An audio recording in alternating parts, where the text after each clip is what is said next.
السلام علیکم ورحمۃ اللہ وبرکاتہ۔ اعوذ باللہ من الشیطان الرجیم، بسم اللہ الرحمن الرحیم۔ ولو اننا نزلنا الیہم الملائکۃ وکلمہم الموتى وحشرنا علیہم کل شیء قبلا ما كانوا ليؤمنوا الا ان یشاء اللہ ولكن اکثرهم یجہلون۔ وَكَذَلِكَ جَعَلْنَا لِكُلِّ نَبِيٍّ عَدُوًّا شَيَاطِينَ الْإِنسِ وَالْجِنِّ يُوحِي بَعْضُهُمْ إِلَى بَعْضٍ زُخْرُفَ الْقَوْلِ غُرُورًا وَلَوْ شَاءَ رَبُّكَ مَا فَعَلُوهُ فَذَرْهُمْ وَمَا يَفْتَرُونَ۔ وَلِتَصْغَىٰ إِلَيْهِ أَفْئِدَةُ الَّذِينَ لَا يُؤْمِنُونَ بِالْآخِرَةِ وَلِيَرْضَوْهُ وَلِيَقْتَرِفُوا مَا هُمْ مُقْتَرِفُونَ۔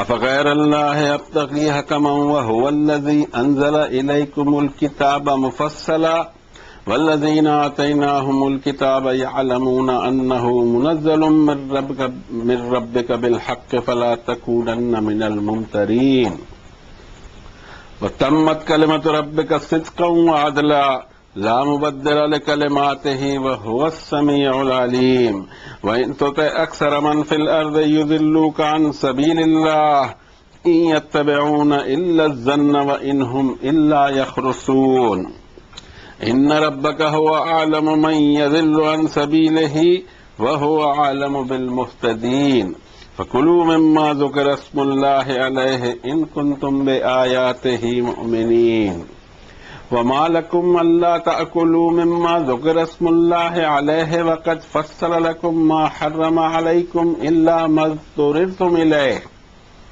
وإن كثيرا ليضلون بأهوائهم بغير علم إن ربك هو أعلم بالمعتدين وذروا ظاهر الإثم وباطنه إن الذين يكسبون الإثم سيجزون بما كانوا يقترفون ولا تأكلوا مما لم يذكر اسم الله عليه وإنه لفسق وإن الشياطين ليوحون إلى أوليائهم ليجادلوكم وإن أطعتموهم إنكم لمشركون صدق الله العظيم وصدق رسوله النبي الكريم ونحن على ذلك لمن الشاهدين والشاكرين والحمد لله رب العالمين۔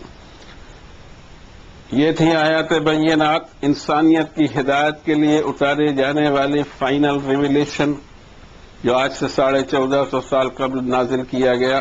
اس کے چیپٹر 6 سورۃ الانعام کی آیتیں تھیں۔ آیت کا سیریل ہے 111 سے 121 تک۔ ان آیات بینات کے جو عرش اعظم سے جن کو ریویل کیا گیا، اس کی تلاوت کرنے کی توفیق اللہ نے اس عاجز بندے کو عنایت فرمائی۔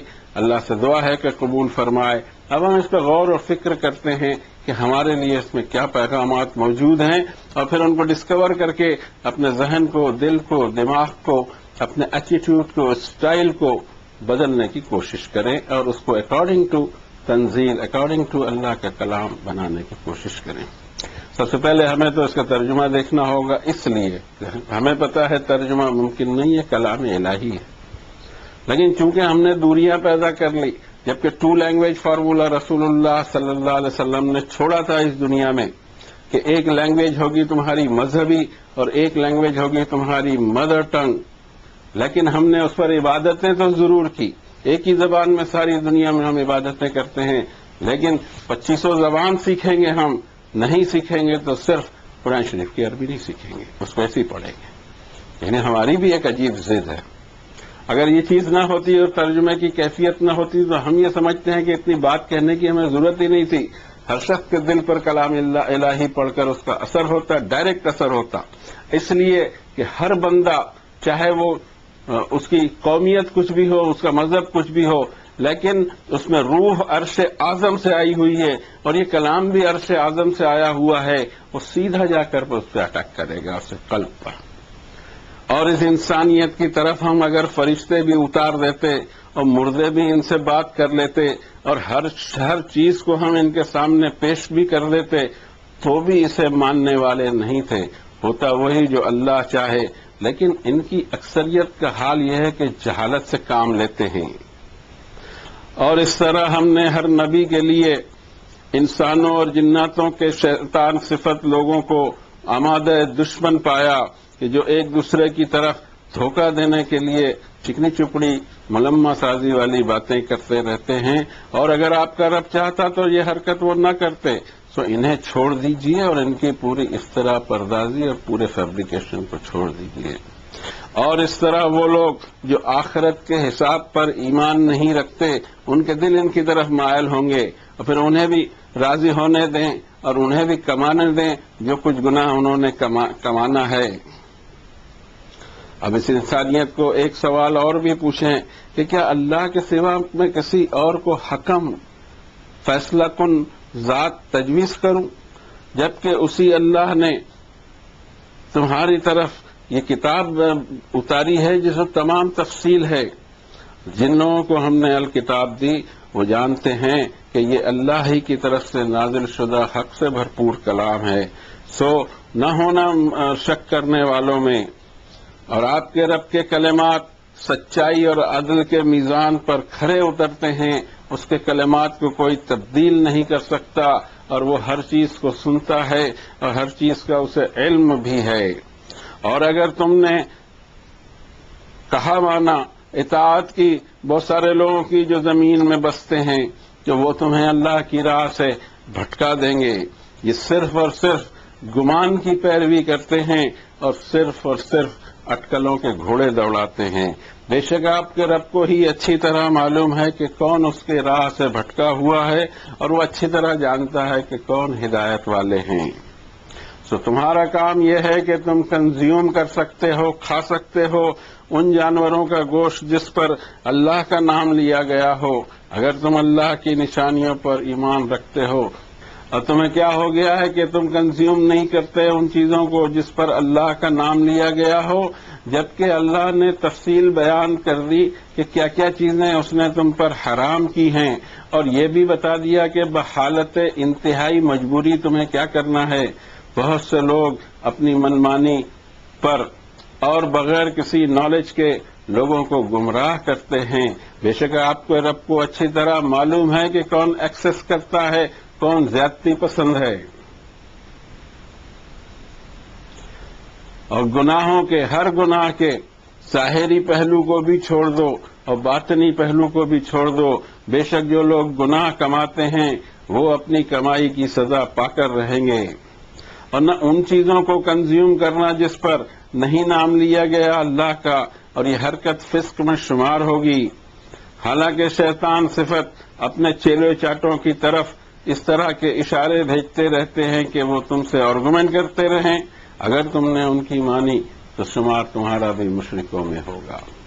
یہ تھی وہ آیات بینات، تلاوت کی توفیق دی اللہ نے، اور پھر ذہن میں ان آیات بینات کے بعد جو چیز ہمارے ذہن میں آئی اس کو ہم نے منتقل کرنے کی کوشش کی ہماری آپ کی زبان میں۔ اب اس پر تھوڑا غور کریں کہ آیات بینات میں کیا کہا گیا۔ دراصل ہر دور میں ہر نبی کو ایک سوال کا سامنا کرنا پڑا جو کامن ہے سارے انبیاء کے لیے، کہ مال حاضر رسول یأکل الطعام ویمشی فی الاسواق، یہ اللہ کے یہ کیسے رسول ہیں کہ جو بازاروں میں پھرتے بھی ہیں، کھانا بھی کھاتے ہیں اور بازاروں میں پھرتے بھی ہیں۔ اس لیے کہ بازار اور مارکیٹ میں جب تک کوئی نہیں جائے گا اسے کھانے کا بندوبست کہاں سے ہوگا؟ مارکیٹ کا مومنٹ ملتا ہے، کھانا کھاتے ہیں، یہ اللہ کے رسول کیسے ہو گئے؟ ایک یہ اعتراض سامنے آتا ہے، اور پھر دوسرا اعتراض یہ ہو کہ ان کے پاس معجزے کیوں نہیں ہیں؟ اگر واقعی یہ اللہ کے نبی اور اللہ کے رسول ہیں تو ان کے پاس کچھ ایسے معجزے ہونا چاہیے۔ معجزہ کہتے ہی ہیں عجز کو، کہ عجز ایسا آ جائے کہ آدمی کو مانے بغیر چارہ نہ ہو۔ تو معجزوں کی جس کو اللہ تعالیٰ نے آیتیں بھی فرمایا کہ ایسی کوئی نشانی ان کے پاس میں کیوں نہیں ہے، ان کے پاس میں وہ دلیل کیوں نہیں ہے۔ ہر دور میں انبیاء اور رسول نے ایک ہی کام کیا کہ انسانی انٹلیکٹ کو آواز دی اور دلائل دیے توحید کے، اور دلائل دیے آخرت کے حساب کے، اور دلائل دیے کہ یہ جو لا اللہ نے بنایا ہے اس لا پر اگر چلو گے تو تم سزا سے بچ سکو گے۔ یہ تین بنیادی باتیں ہر نبی کی تھیں، اور ہر نبی نے انسانی عقل، اس کے فہم، اس کے کامن سینس اور اس کے انٹلیکٹ کو آواز دی۔ اور اسی پر پوری دعوت چلتی ہے، اور اسی پر پورا قرآن شریف بھی چلتا ہے۔ توحید کے اتنے دلائل ہر دوسری تیسری آیت یا تو رد شرک کرے گی یا توحید کو ثابت کرے گی، اور توحید کو الگ الگ اینگل سے ثابت کیا گیا ہے قرآن شریف میں۔ سارے کے سارے اینگل سائنٹیفک ہیں اور انسان ان کو ہر دور میں جانتا ہے۔ کبھی بادلوں کی مثال دی، کبھی بارش کی مثال دی، کبھی سمندروں کی مثال دی، کبھی ہواؤں کی مثال دی، کبھی تمہاری کشتیوں کی مثال دی، کبھی ستارے، سورج، چاند، زمین، آسمان، دنیا بھر کی چیزوں کی سامنے پیش کیا، اس کے ساتھ سائنٹیفک دلائل بھی، تاکہ جیسے جیسے سائنس ڈیولپ ہو 1450 سال میں، ہر دور میں اس نے جو تحقیق کی ہے قرآن شریف میں پہلے سے موجود پائے، اور یہ دلیل ہو جائے ہر انسان کے لیے کہ قرآن شریف کسی بندے کا کلام نہیں، کسی انسان کی کوشش نہیں ہے، بلکہ جس نے سائنس کو ایجاد کیا، جس کے علم اور جس کے کارنامے کے اندر کھوج کرنے کے نام کو سائنس کہتے ہیں، اور وہ ہارڈلی 2% بھی ہم نہیں کر سکے ہیں اس زمین اور آسمان میں، اور اس کے بعد اگر کوئی انکار کرے اللہ کی وحدانیت کا تو اس سے زیادہ بیوقوف آدمی اس دنیا میں نہیں پایا جاتا۔ انبیاء اور رسول نے انسانی عقل کو آواز دی، اور ان لوگوں نے، مخالفین نے فرمائش کی کہ معجزے بتاؤ۔ ایسی فرمائشیں کہ سورہ بنی اسرائیل میں تو ایک لسٹ انہوں نے رسول اکرم صلی اللہ علیہ وسلم کے سامنے رکھی۔ ان کی فرمائشوں کا ذکر ہمیں ملتا ہے سورہ بنی اسرائیل کی آیت نمبر 89 سے، وہ مضمون شروع ہوتا ہے، وَقَالُوا لَن نُؤْمِنَ لَكَ حَتَّى تَفْجُرَ لَنَا مِنَ الْأَرْضِ يَنبُوعًا، اور انہوں نے کہا کہ ہم آپ کی بات کسی صورت میں نہیں مان سکتے جب تک آپ اس صحرا کے اندر میں ایسا چشمہ جاری کر دیں، وہ بھی چشمہ ہمارے کام کا ہو، او تکون لک جنت من نخیل وعنب فتفجر الانہار خلالها تفجیرا، جب آپ اللہ کے نبی ہیں تو آپ کے پاس کوئی عالیشان باغ ہونا چاہیے، کھجوروں اور انگوروں جیسے پھلوں سے بھرا ہوا، اور اس کے بیچ میں نہریں جاری ہونی چاہیے کل کل کرتی، اور تسقط السماء كما زعمت علينا كسفا او تأتي بالله والملائكة قبيلا، یا جو آپ ہمیں وارننگ دیا کرتے ہیں بار بار، ایسے کوئی آسمان کا ٹکڑا تو ہم پر گرا کر بتائیے، یا آپ اللہ اور فرشتوں کو ہمارے سامنے لا لیجئے، او یکون لک بیت من زخرف او ترقى في السماء ولن نؤمن لرقيك حتى تنزل علينا كتابا نقرأه قل سبحان ربي هل كنت الا بشرا رسولا، یا پھر آپ کے پاس ایسا گھر ہو جو سونے چاندی سے مڑا ہوا ہو، یا پھر ہمیں آپ آسمان پہ چڑھ کر دکھائیں، یا پھر اور آپ اگر آسمان پر چڑھ بھی گئے تو ہم آپ کے یقین نہیں کریں گے جب تک وہ آپ وہاں سے ایسی کتاب اتار کر نہ لائیں جسے ہم پڑھ لیں۔ آپ فرمائیے سبحان ربی، میرے رب کی سبحان ہے، وہ چاہے وہ کرے، میں کیا ہوں، حل کنت الا بشر رسولا، میں نے کبھی یہ دعوے کیے ہی نہیں، میں تو ایک بشر ہوں جس کے اوپر رسالت کی ذمہ داری ڈالی گئی ہے، وہ رسالت جب تمہیں پہنچاتا ہوں تو تم یہ فرمائشی پروگرام میرے سامنے پیش کرتے ہو۔ ابھی بتائیے کہ کیا دل پر گزرتی ہوگی ایسے ایسے سوال، پھر وہ سوال بھی قرآن شریف سے اٹھایا کرتے تھے دلیل کے لیے، بھائی آپ نے حضرت موسیٰ کا تذکرہ کیا، ہم حضرت موسیٰ کو نہیں جانتے، بنی اسرائیل جانتے ہیں، ہمارا عربوں کو نہیں معلوم، اور آپ کہہ رہے ہیں کہ یہ اور یہ معجزے حضرت موسیٰ کو دیے گئے، پھر آپ حضرت عیسیٰ کا ذکر کرتے ہیں، ہمیں ان کے بھی بارے میں معلومات نہیں، وہ کرسچن لوگ جانتے ہوں گے، ہمیں نہیں معلوم، آپ حضرت موسیٰ، حضرت عیسیٰ، حضرت صالح، حضرت ابراہیم، ان کے معجزات کی بات کرتے ہیں، آپ کے پاس معجزے کیوں نہیں ہیں؟ بہت امپورٹنٹ سوال تھا۔ اب ظاہر ہے کہ دل پر کیا گزرے، دل پہ جو گزرتی تھی اس کا بھی تذکرہ قرآن شریف میں ملتا ہے، اور ساتھ میں یہ بھی ملتا ہے کہ معجزے کیوں نہیں نازل کیے گئے، اور ساتھ میں یہ بھی ملتا ہے کہ معجزوں کے بعد کیا ہوا۔ یہ بہت امپورٹنٹ چیز ہے۔ اتنی آیتوں کے بعد میں حل کنت الا بشر الرسولہ کا اعلان کروا کر رب تعالیٰ ایک آیت میں فرماتے ہیں، 101 نمبر کی آیت اسی سورت کی، وَلَقَدْ آتَيْنَا مُوسَىٰ 9 آيَاتٍ بَيِّنَاتٍ فَاسْأَلْ بَنِي إِسْرَائِيلَ إِذْ جَاءَهُمْ فَقَالَ لَهُ فِرْعَوْنُ إِنِّي لَأَظُنُّكَ يَا مُوسَىٰ مَسْحُورًا، اور ہم نے حضرت موسیٰ کو 9 معجزے دیے، جا کر پوچھ لو بنی اسرائیل سے کہ جب حضرت موسیٰ یہ معجزے لے کر آئے تو فرعون کا ری ایکشن کیا تھا، فرعون نے کہا کہ میرا یقین ہے کہ اے موسیٰ آپ جادوگر ہیں یا آپ جادو زدہ ہیں. یہ ری ایکشن تھا 9 معجزوں کو دیکھ کر. اس لیے اچھی طرح سمجھ لینا چاہیے کہ معجزے آتے ہیں فائنلی، دوسرے معجزے فرمائش پر آتے ہیں. قومیں فرمائش کریں تو معجزے بھیجے جاتے ہیں، اور معجزوں کو نہ ماننے کے بعد میں عذاب آتا ہے. یہ پورا سسٹم ہے. اور کبھی ایسا نہیں ہوا کہ معجزے دکھایا ہو نبیوں نے اور ایمان لایا گیا ہو. ایک حضرت یونس کا ہی ایک واقعہ الگ دکھائی دیتا ہے، باقی تمام انبیاء کے تذکرے میں ہم کو یہی کچھ ملتا ہے کہ معجزوں کے بعد میں ایمان نہیں لائے لوگوں نے. سورہ بنی اسرائیل میں ہی اللہ تعالیٰ 59 نمبر کی آیت شریفہ میں فرماتے ہیں کہ وَمَا مَنَعَنَا أَن نُرْسِلَ بِالْآيَاتِ إِلَّا أَن كَذَّبَ بِهَا الْأَوَّلُونَ وَآتَيْنَا ثَمُودَ النَّاقَةَ مُبْصِرَةً فَظَلَمُوا بِهَا وَمَا نُرْسِلُ بِالْآيَاتِ إِلَّا تَخْوِيفًا. اور ایک ہی چیز رکاوٹ بنتی ہے کہ ہم معجزے اتاریں. تمہاری ہسٹری ہے انسانوں یہ ہے کہ جب بھی ہم نے معجزے اتارے تم نے اس کا انکار ہی کیا. دیکھو سمود کو ہم نے ایسی زبردست اونٹنی کا معجزہ ان کی فرمائش پر دیا، اس کے باوجود انہوں نے اس اونٹنی پر وار کرنے کی کوشش کی. ہم تو معجزے دکھایا کرتے ہیں، فائنل خوف آ جانا چاہیے انسان کو. یہ وہ سسٹم ہے. اور اس سسٹم کے بارے میں کبھی ایسا ہو کہ کچھ معجزات کے ذریعے دعوت دی جائے، کبھی ضرورت ہی نہیں معجزات کی، انسانی عقل کو کال کیا جائے. اب جو معجزات اللہ نے نازل کرنے ہیں وہ فائنل سیل ہوتی ہے اقوام پر. حضرت ابراہیم علیہ السلام کو دیکھیں ہم کہ ان کو آگ میں ڈالا جا رہا ہے، اس زبردست نار نمرود میں ان کو ڈالا جا رہا ہے، اور ہوتا کیا ہے؟ رب تعالیٰ کا حکم ہوتا ہے اس آگ کو کہ قلنا یا نار کونی برداً وسلاما علی ابراہیم. ہم نے ڈائریکٹ اس آگ کو حکم دیا کہ تیرا کام آج تک جلانا تھا، لیکن آج تجھے ابراہیم کو جلانا نہیں ہے، اس کے لیے ٹھنڈی بھی ہو جانا ہے اور پوری طرح سیفٹی بھی ہونی چاہیے حضرت ابراہیم کی. تو کیا ہوا؟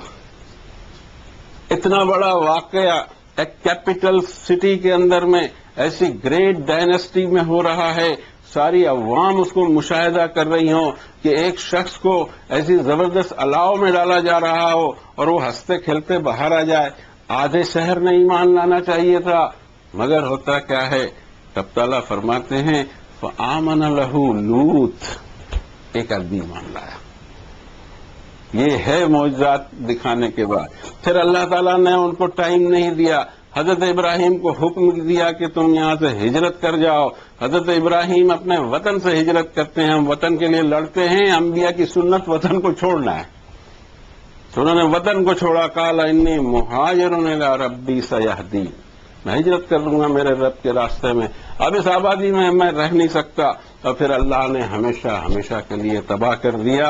اسی طرح حضرت موسیٰ کے 9 معجزے نہ ماننے پر پوری زبردست، یعنی اس زمانے کی سپر پاور فرعون کی ڈائنسٹی اور وہ گریٹ ایجپٹ پورا کا پورا ایسے اس کو دریا نشین کیا، آج تک مصر کو اٹھنے نہیں دیا. مصر کی تاریخ مٹا کر اللہ نے رکھ دی. مصر نام کے ملک کیا تھا اس کے بارے میں پھر جو ذکر ملتا ہے، تو جب مسلمان وہاں گئے اسلام اور قرآن کا پیغام لے کر، پھر اس کے بعد وہاں کچھ اس کا ذکر بھی ملنے لگا، اور اس کے بعد کھوج اور تحقیق ہوئی کہ وہ آثار قدیمہ کیا تھے فرعون کے. ایسے زبردست آثار کہ فرعون ذی الاوتاد، قرآن شریف نے فرمایا کہ جیسے کھونٹے نہیں گڑے ہوں زمین میں، لیکن کھونٹے سمیت کیا اس کے پوری مائٹ کو اللہ تعالیٰ نے ڈبا دیا. اور یہی کچھ حضرت عیسیٰ کے ساتھ ہوا. حضرت عیسیٰ صرف بنی اسرائیل کی طرف رسول تھے. انبیاء جتنے بھی آئے ہیں صرف ایسا دکھائی دیتا ہے کہ حضرت موسیٰ سائملٹینسلی 2 فرنٹ پہ کام کر رہے تھے. قوم پر بھی، جس میں حضرت ہارون کا ورک زیادہ دکھائی دیتا ہے، اصلاح قوم، اور پھر دربار میں فرعون کو دعوت دینا. تمام انبیاء اپنی اپنی قوم کی طرف بھیجے گئے. حضرت عیسیٰ بھی وَرَسُولًا إِلَىٰ بَنِي إِسْرَائِيلَ أَنِّي قَدْ جِئْتُكُم بِآيَةٍ مِّن رَّبِّكُم. بنی اسرائیل کے لیے رسول تھے. مگر کیا ہوا؟ ان معجزوں کو کیسے معجزے ہیں، ان معجزوں کو بھی مانا نہیں گیا. اور آخر میں یہ ہوا کہ ان کے وہ دور میں جب اللہ نے ان کو اٹھا لیا اس پس منظر سے، اس وقت کا حال یہ تھا کہ صرف 12 ڈسائپلس ملے، اونلی 12 آدمی. اتنی بڑی گریٹ سلطنت آف اسرائیل سے، بہت اس وقت بڑی بھی تھی اور بہت آباد بھی تھی.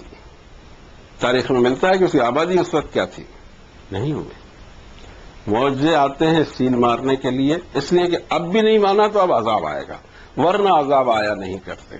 اب پھر جب آدمی کو بے چینی ہوتی ہے کہ یہ معجزات ہیں نہیں اور فرمائشیں ایک کے اوپر ایک جاری ہیں، تو اسی سورۃ الانعام میں ہمیں ایک آیت ملتی ہے، اس کا آیت نمبر ہے 35.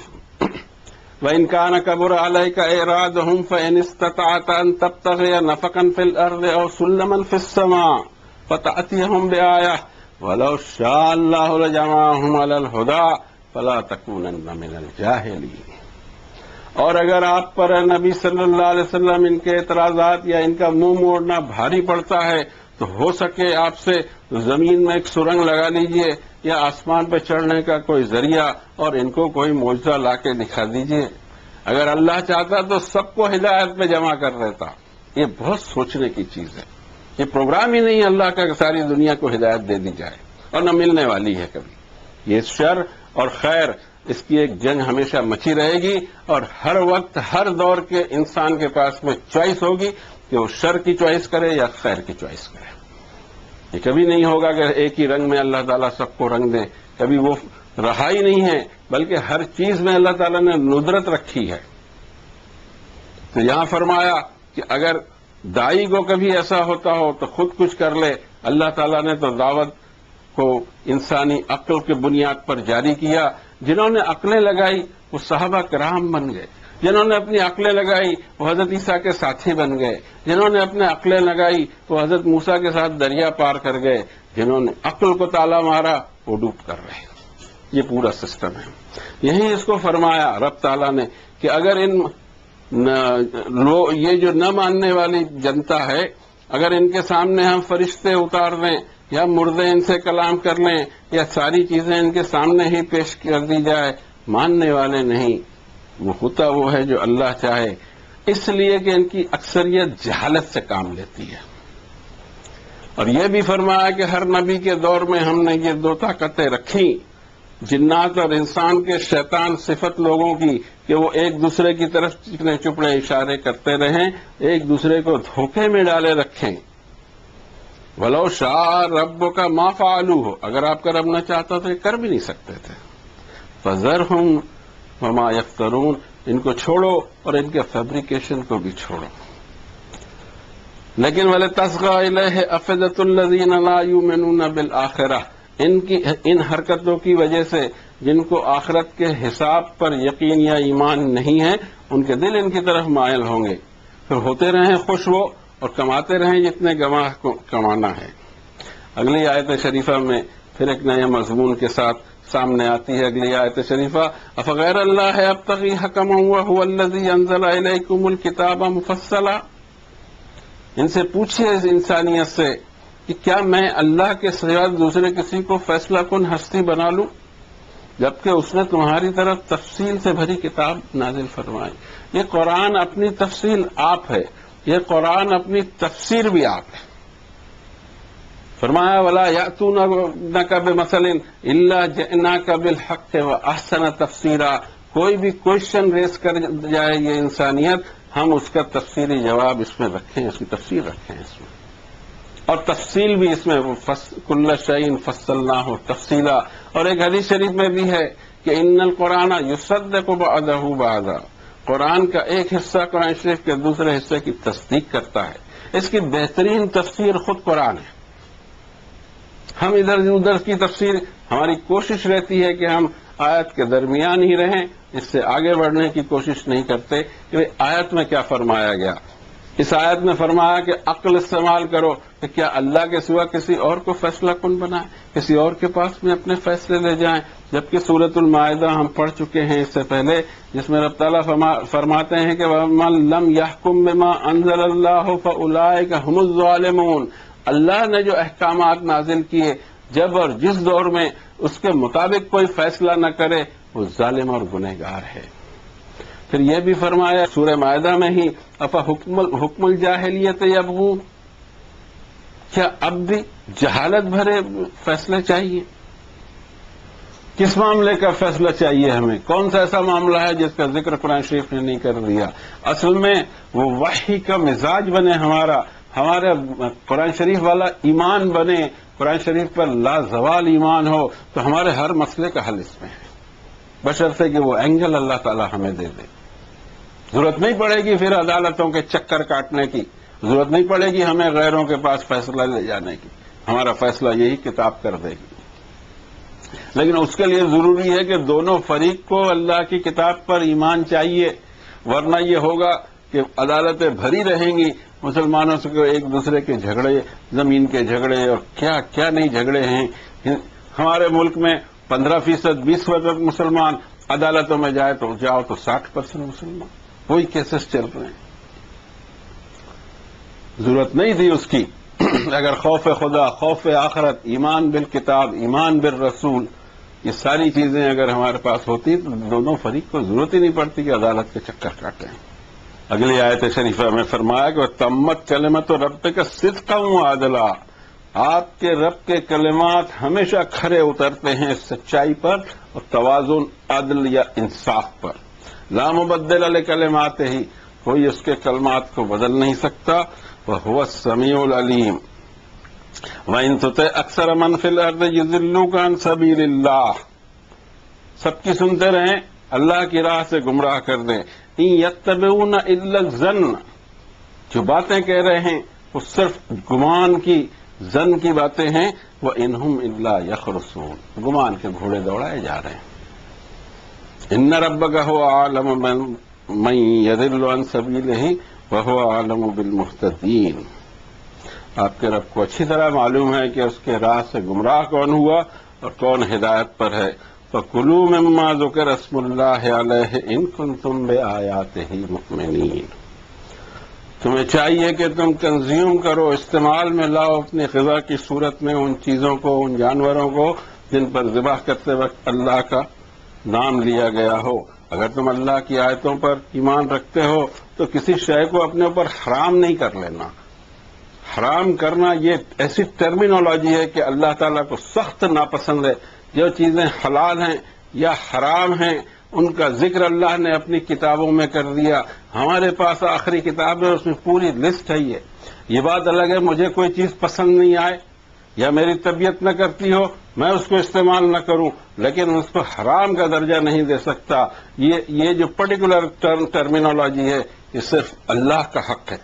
اور رب تعالیٰ نے فرمایا کہ قُلْ مَنْ حَرَّمَ زِینَةَ اللَّهِ الَّتِی أَخْرَجَ لِعِبَادِهِ وَالطَّیِّبَاتِ مِنَ الرِّزْقِ، ذرا اس کو سامنے تو لاؤ، وہ کون ہے کہ جو اللہ کے حلال کی ہوئی چیزوں کو حرام کرتا ہو؟ اس نے اپنے بندوں کے لیے ساری پاکیزہ خوبصورت چیزیں پیدا کی ہیں اس دنیا میں، اور کیا کیا انہوں نے حرام کرنا ہے اس کی بھی تفصیل اس نے بیان کر دی۔